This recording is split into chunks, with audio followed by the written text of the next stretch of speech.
I was born in Bến Tre, in southern part of Vietnam. A little bit of historical perspective. And the Geneva Accord in 1954 partitioned the country temporarily into separate, like the Korean, the North and the South. So I was from the South, which is where we were supported by the American in the war kind of stuff. So we basically was with the United States for the longest time until 1975, and then when the communists took over, that's when the country become one country. So that's where I was born, and it was pretty, I would say I was lucky because I didn't have to deal with all of the war stuff, because the thing that's close to the war that I could remember was when the tank pulled into the city, and that was it, and there was a new flag, and that's how it was for us. And then we were basically went through a really dark period of like a new regime kind of stuff. So that's where I was, and life was a pretty much very difficult after that. So that's where I was born. It was nice to be in Bến Tre because it was in the south area of Vietnam, so I didn't really travel too much because the country was split in half. Yeah, it was terrible. I remember vividly.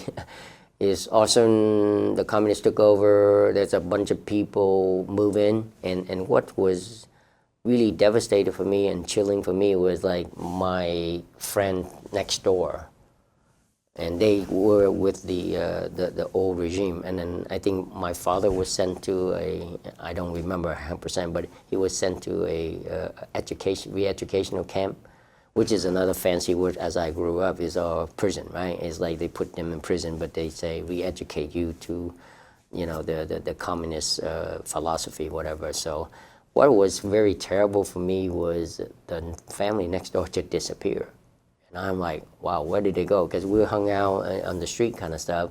And so that was when I started paying attention. And then, so they went through like 3 rounds of money exchange. So basically, the Marxist communist philosophy is everybody's supposed to be even. So it doesn't matter how much money you have. So they just force us to go to a money exchange 3 times.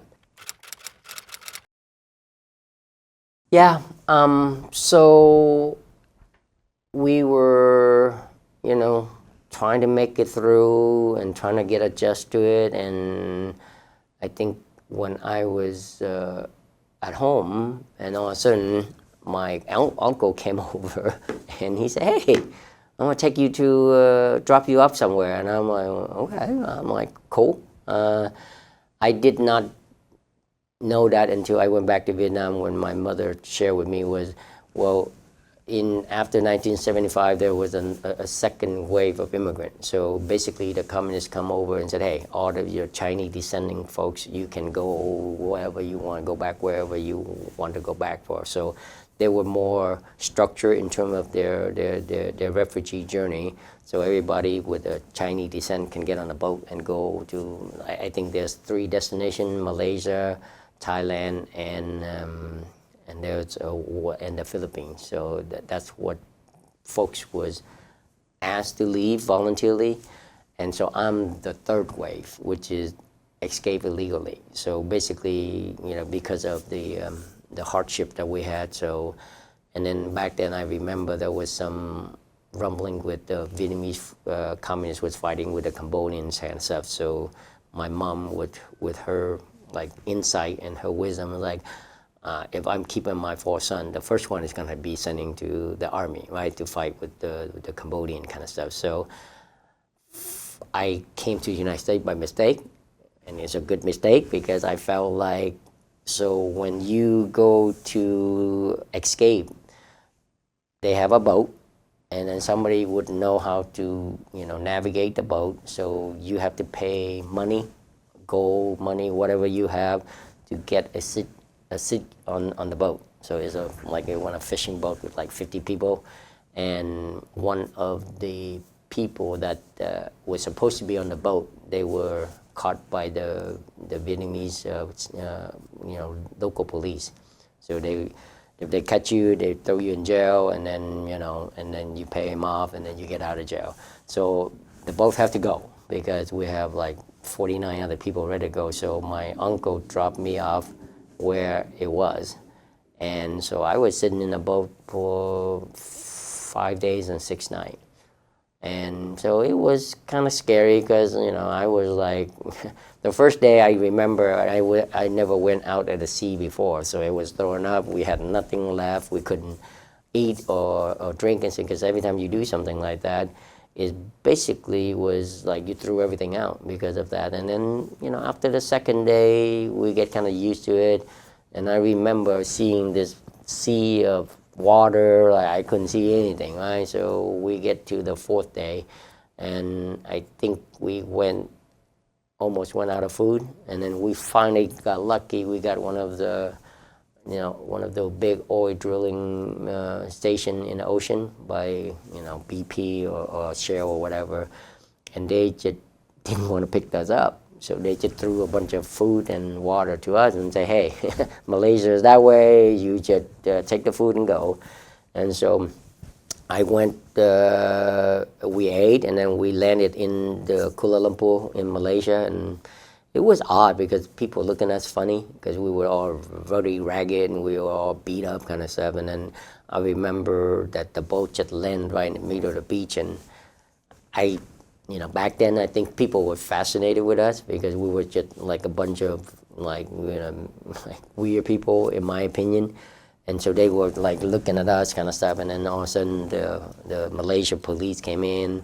They contacted the UNICEF, and then they basically had somebody that kind of took us into the shore and then processed us and sent us to an island called Pulau Bidau, which is an island where we stay as a refugee camp.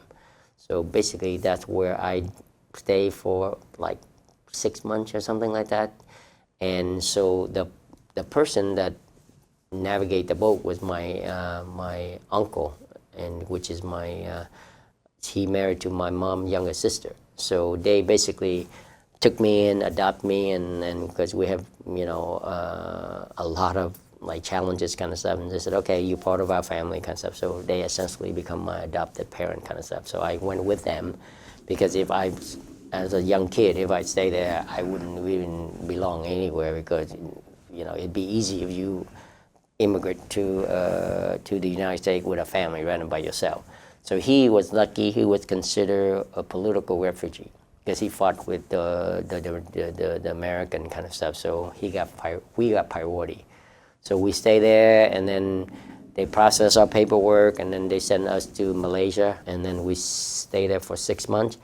And we basically was there just to learn English. And the part that was hilarious, it was the people that taught me English was the same people that have my native language kind of stuff. So I end up not learning a lot because I was like, okay, you all sound weird because, not knowing how to speak English. I was like, why you folks sound like snake? Because, and now when I come in America, I know like we always put S's and stuff in our plural or singular kind of stuff. It's like, I don't trust these folks because they sound like snake because everything is S kind of stuff, right? And then, so our number got called, and then we was sponsored by a Catholic church in Dallas, Texas. So basically, we went through the whole paperwork, and then we landed we were so freaking excited. I mean, I was like winning the lottery when your number get called kind of stuff.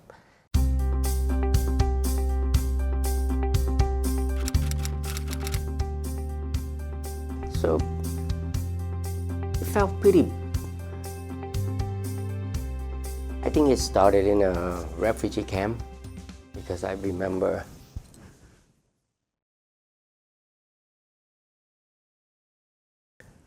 there was a bungalow and there's a space under, and I always go to that space because I felt so alone.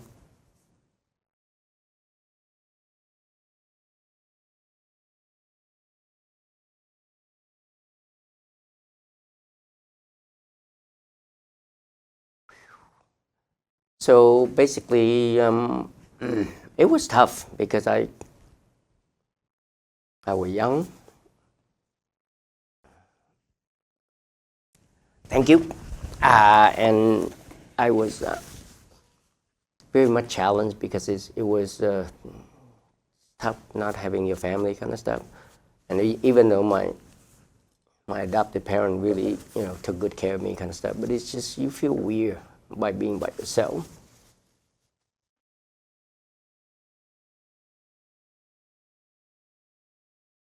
And as I go through the process, I was like, it's gonna be a better day, and then things really didn't get better. But you have no choice, and you just have to move on and move on.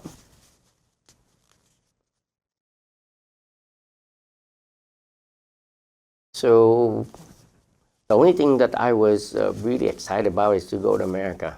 I mean, that was like, okay, you went to the ocean, you're probably not gonna, I gave my mom a lot of credit because I could have died somewhere along the way because it was difficult.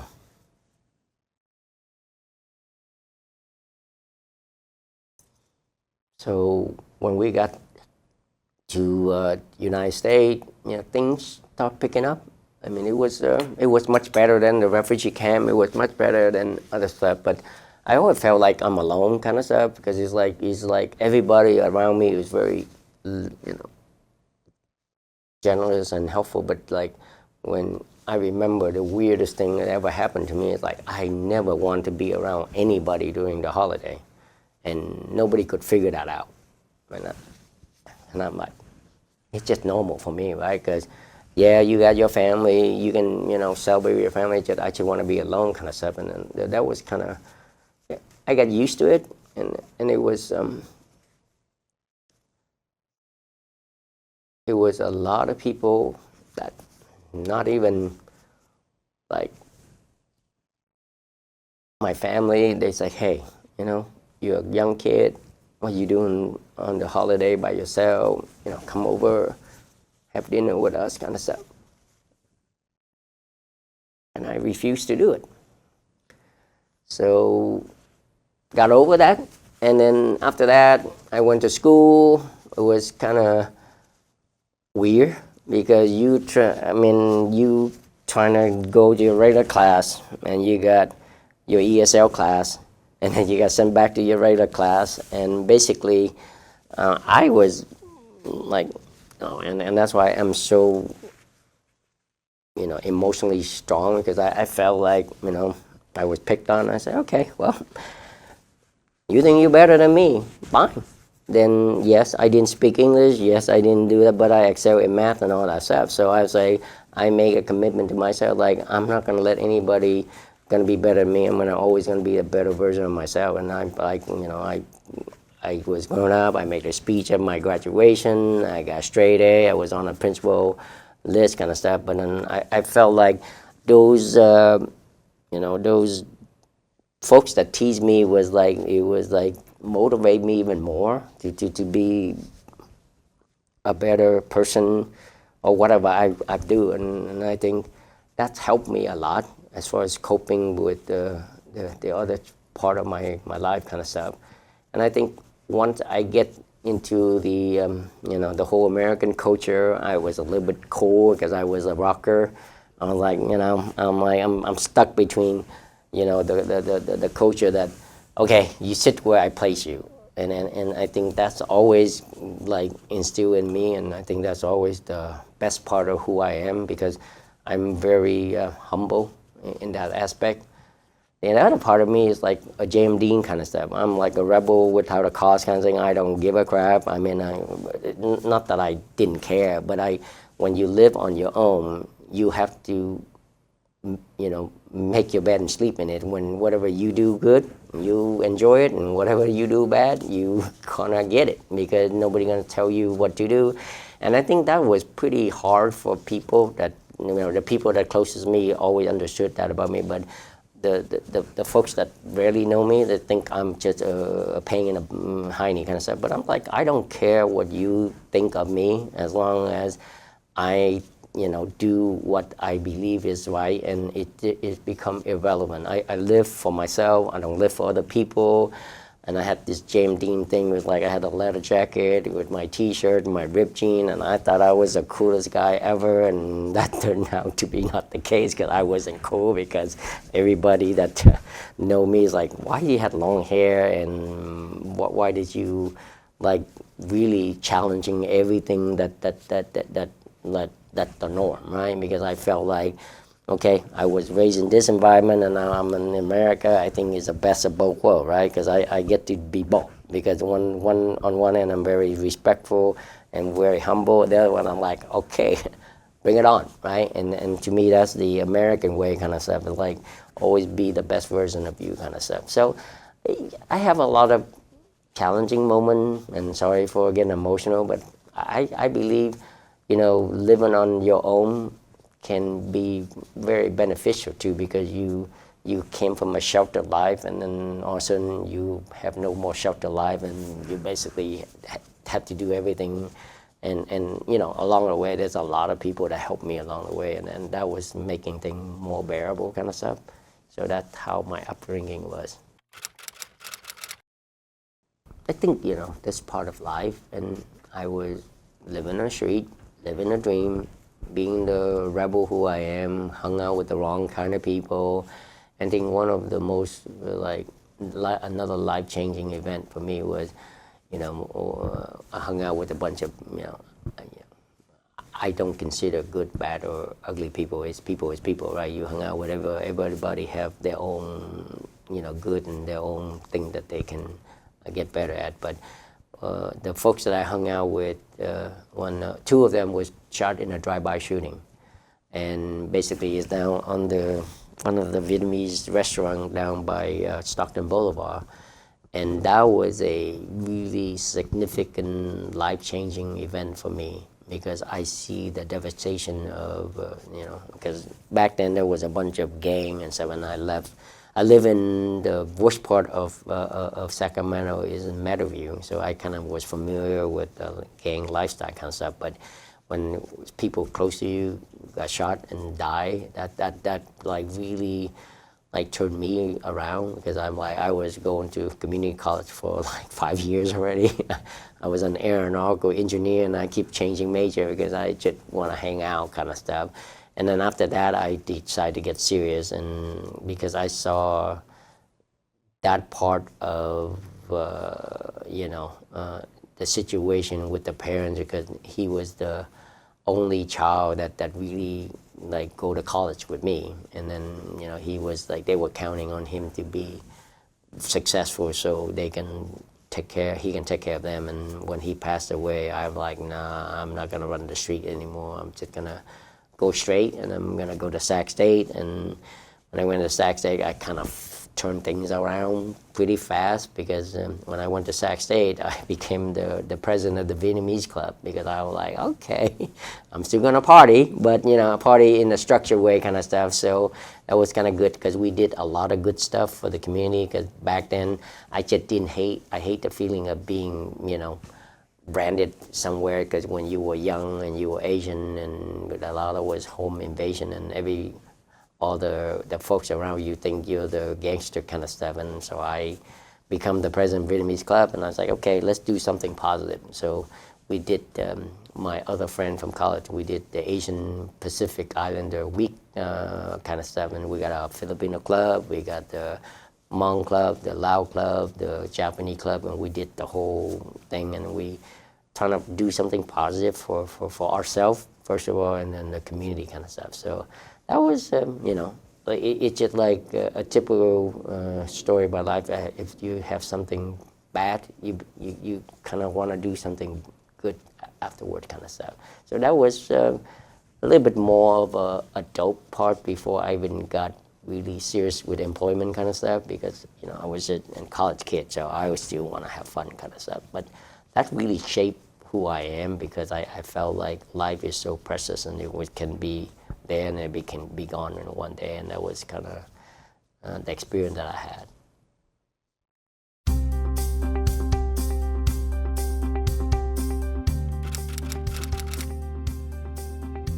I graduated from Sac State. I worked for Dane Hudson, which is Target, Target, and then that was like the best job I ever.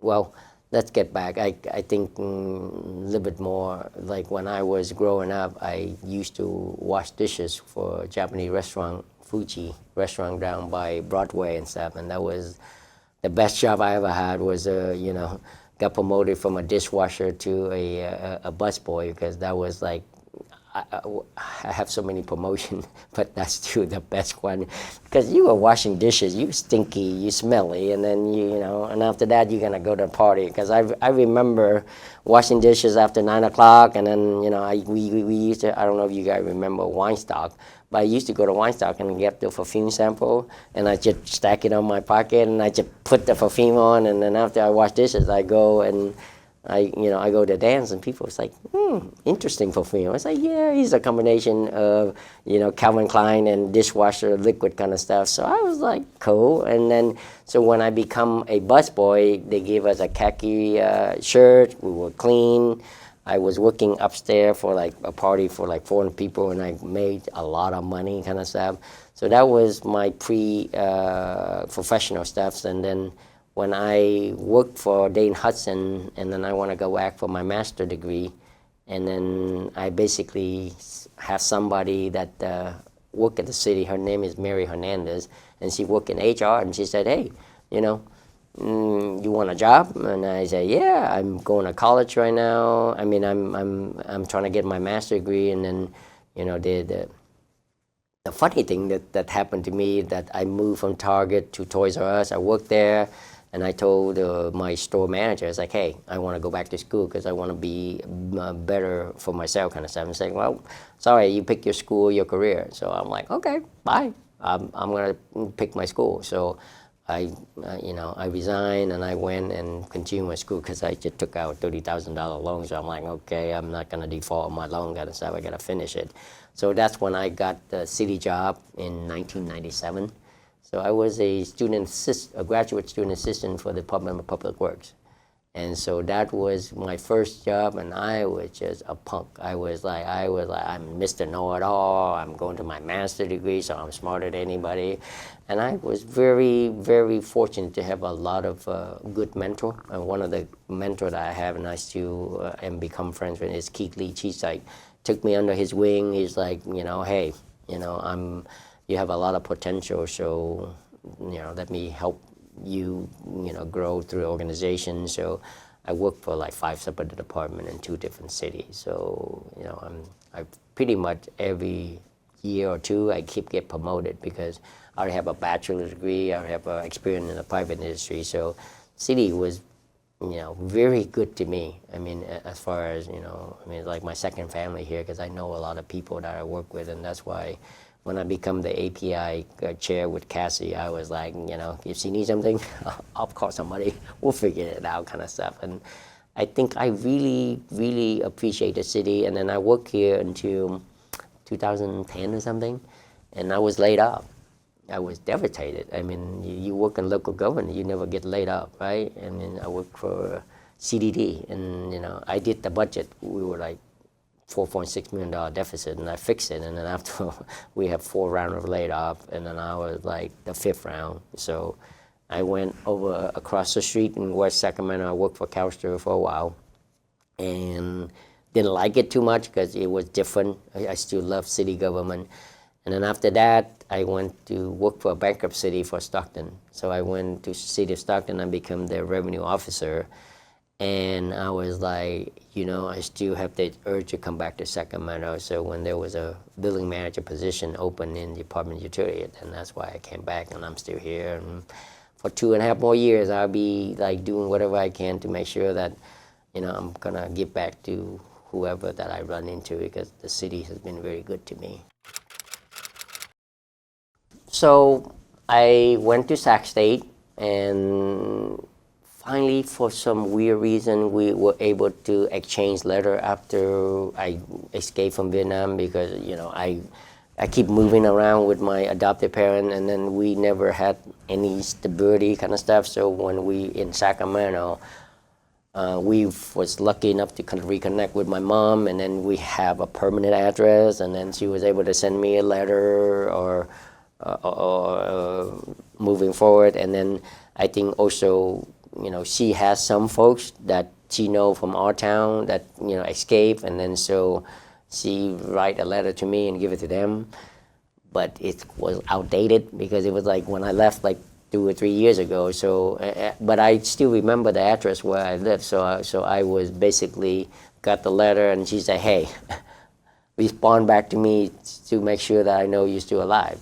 So we were talking, and then in with the letter kind of stuff. So when I was at Sac State, she wrote me a letter and said, "Hey, I'm the last stage of my diabetes. So I'm not going to live too long, so, help me." And so I said, okay. So I went and become a U.S. citizen so I can, sponsor her over. And it didn't work out because, I was adopted with my other adopted parents. So basically I said, okay, the best thing I could do is just, make a trip home to Vietnam. And when I did that, we didn't have normalized relation with the Vietnamese government. So they're still under the communist regime. So I was so scared. I love America. I want to come back to America. I'm like, nah. I like it's a really like scary trip to take, but it's my mother. You know what I mean? So I went home for, I think in 1980 something, I don't remember, and she was in the hospital, and one of her legs were amputated because she had diabetes, and so she was like, "Hey, you turn out okay. Want me to set you up with some wife?" And I was like, "No." I'm like, "No, thank you. I don't think that's gonna work because I'm over here in America." I'm like, "It doesn't matter. I already set you up with a couple of family already." I say, "What?" I'm like, "That's not cool. We don't gonna do arranged marriage anymore." I'm like, "Okay, whatever." And then, so of course, she was like joking, but she was so happy to see me, kind of stuff. And I said, "Hey, Mom, I'm doing okay. I'm gonna go graduate from college, and I'm gonna get a job, and I'll come back and visit you," kind of stuff. So that was the first time I came back, and then she passed away, and then I got married with Thuy, my wife Thuy Pham, and so as a tradition, there's not written tradition, but it's just the right thing to do. Is like you bring your wife to to present it to your family, kind of stuff. So Thuy went home with me, and then that was the second time. The third time that Carissa was born, she was like 3 years old, and then we took her home, just show her who her grandfather is and her cousin and stuff, because my 3 brothers still in Vietnam. And so that was the third time. And the fourth time was the one I went home with her, and because we want to do a father-daughter trip kind of stuff. And so we took a trip like that was like last year, and then it was kind of fun because, I went home. Things changed so drastically. Everything was like way, way modernized and where I remember it. So that was, but I still have that chilling thing with the communists, because I'm like, keep my eye, over my shoulder. I never felt really comfortable being there, and I was like, okay, nice to visit the family, nice to visit where you grew up and stuff. But after that, it was like, okay, now I can't wait to go home, because going home is always better, kind of stuff. So that was the fourth trip I made.